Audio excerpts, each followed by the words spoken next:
All right, Coach. Here we are, Princeton version of the NJRTC. Yeah. So you share with Rutgers. Tell us a little bit about why that came about. It's just synergistic. I think we just get more out of it if we work together. Kind of came about from one of my alums, and he knew one of their alums, so it's kind of a funny story. It took my guys, my alumni base, and the fans. It's not just alumni; it's people in town too. It took really 5 years to get this thing even really started. We had this gala 6 years ago now, something like that, and it was supposed to be this kickoff, and you know, it came to be because that made sense, the combination. So that's when everyone started to get excited. Was when it was like, hey, what if we join forces here, and would that be a good thing? Could we work together? Funny thing is, we're all from Jersey except for Nate Jackson. I lived with John Leonardis, their assistant at Lehigh. Known Scott Goodale forever, so it just worked well. To me, coming from Central Ohio, that seems like you try to reach across to Michigan and try to work it out. But for wrestling fans like myself, man, it's been fantastic to watch come together in a world where RTCs now all of a sudden are getting talked like they're gonna end. That too. Yeah. So what's your take on everything coming from nothing to where you're at right now? My take is that a lot of hard work and it's all been people. I talk about that in recruiting a lot, and how do we get from really a team that didn't win a match for 2 years, had nobody qualify for nationals for 2 years, maybe won 3 matches at the conference tournament in 2 years, the first 2 years. It's really just all the people we added.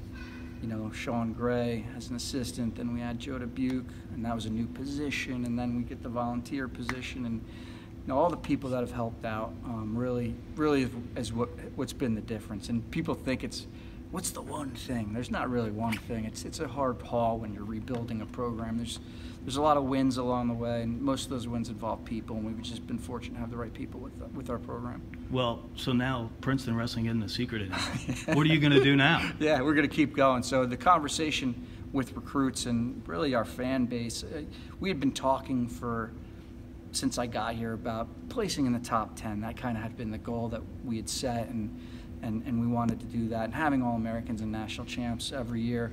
And so we kind of changed it this year when we took 15th and had 3 All-Americans. The story needs to change and the goals need to change. So we're after a trophy now. Top 4 get a trophy. So the conversation now is how can we be top 4? And we did the math. You need 5 All-Americans essentially in a season. And the way things are lining up with recruiting and you know how our team is doing, it looks like we could potentially have that next year if some guys make a jump, but definitely in 2 years. But it could happen this year. All right. Well, keep doing what you're doing, and man, you're an inspiration to people that don't have anywhere to start. And one more thing, you're not afraid to take on anybody. No, definitely. So that's part of our thing.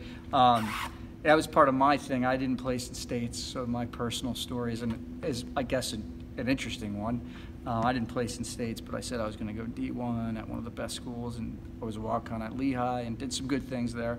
Same here, taking over this program. When we took over, we were not much competitively, but now we're good enough to wrestle Iowa. We're good enough to wrestle. We wrestled Ohio State a few years back.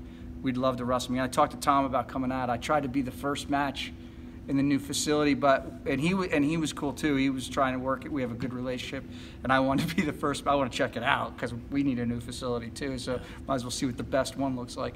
But it just didn't work out. So yeah, we'll take on anyone, anytime, anywhere. And being a wrestling fan and coming from a wrestling family, that's what wrestling's all about. Totally. And sometimes I look at those other programs and I'm like, wait a minute, do these guys forget what they used to do, how they used to compete? Yeah, I try to be 500. So I try to be 500, and if we're better than 500. Where are we? We're top 4, right? Because we've set up a really hard schedule, and if we beat more than half the teams, I think that's when we're where we want to be.